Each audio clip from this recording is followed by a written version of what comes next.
Light in the Dark Ages, The Leadership and Legacy of St. Patrick, by Braden VanVleet. Hello class, welcome to World Civilizations. Today, as you know, we have been talking about the phases of early Christian expansion. Christianity spread first to the Jewish culture, then to Rome, and then from there to Ireland. The leadership of St. Patrick in being a missionary to this place created a legacy of Christianity there that would last hundreds of years and help preserve the new religion in Northern Europe. The Celts were a warlike people who had raided the coasts of Britain and the mainland for centuries.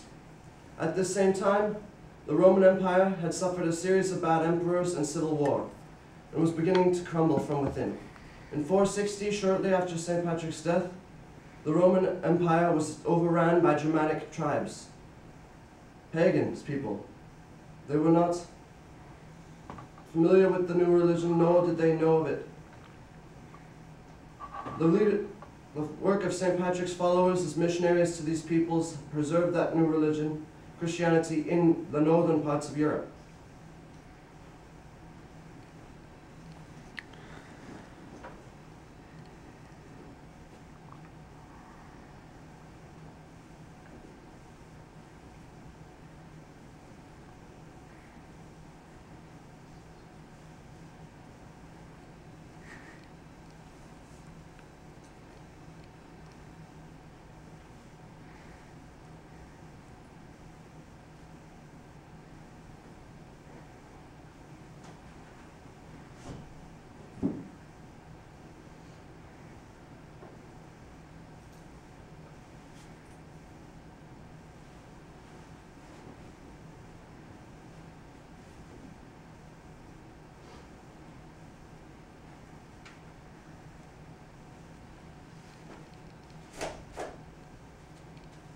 It's time I wrote down my story. That way, those who come after will know too. Hello, my name is Patrick. I am a sinner, a simple country person and the least of all believers. I am looked down upon by many. I am a deacon, no, the son of a deacon, the priest of the faith. I was born in a small village on the west coast of Britain. And from that village I was taken at the age of 16 by raiders to Northern Ireland. After I arrived in Ireland, I had to tend sheep every day. The love of God grew, and my sense of awe. My faith was moved so that in one day I would pray up to 100 times, and at night perhaps the same. I would even remain in the woods and on the mountainside, so that I would rise to pray before dawn, in the snow and ice and rain. So I am, first of all, a simple country person, and the least of all believers, and unlearned. I do not know how to provide for the future. I was taken from a foreign land before my education was complete, but I learned the Irish language and their people's customs.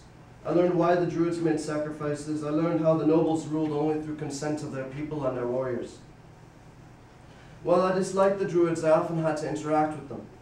My own Pharisees and religious leaders. Even later out of them I would make converts. The worst of the pagan gods of this time was Crom, a demon. He was worshipped at Slech, the plain of prostration, and promoted. His priests were the ones who later cried out for my head. They promoted the slave trade of war and demanded slaves as sacrifice for their dark god. I could not stand to see people so hopeless and oppressed by the worship of false gods such as him. If I seem to some to be too forward, with my lack of knowledge and my even slower tongue, still it is written, stammering tongues will quickly learn to speak peace.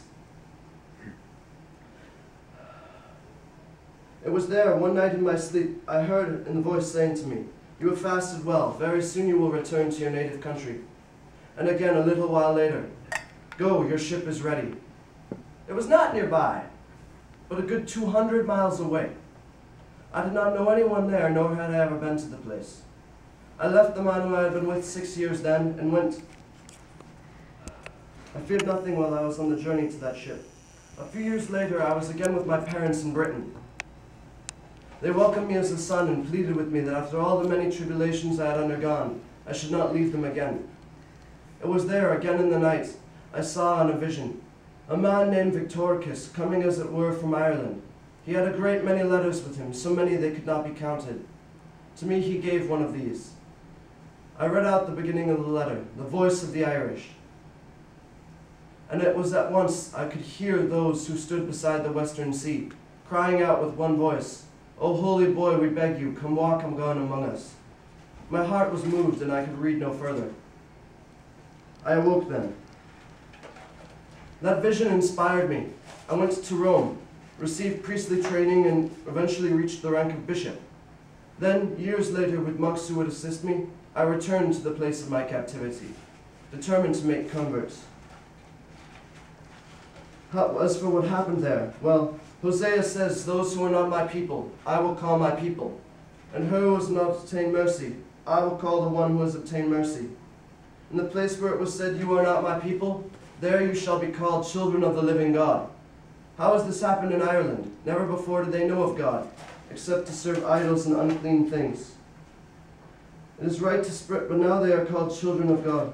It is right to spread abroad the name of God faithfully without fear, so that even after my death I may leave something of value in the many thousands of my brothers and sisters whom I baptized in the Lord. I pray for those who believe in and have reverence for God. Some of them may happen to inspect or come upon this writing which Patrick, a sinner without learning, wrote in Ireland. May none of them ever say whatever little I did or made known to please God was done through ignorance. Instead, you can judge and believe in all truth that it was a gift of God. This is my confession before I die.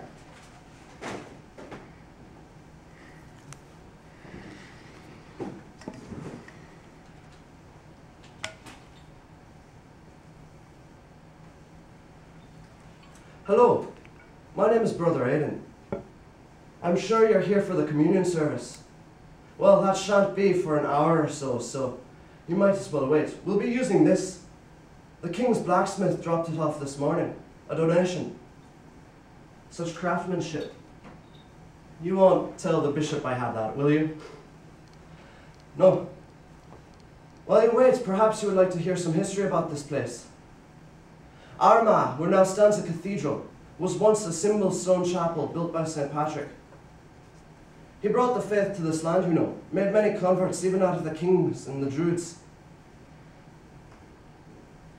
Soon after Patrick's death, the Roman Empire was overrun by German barbarians, pagans who knew not of God or Christ.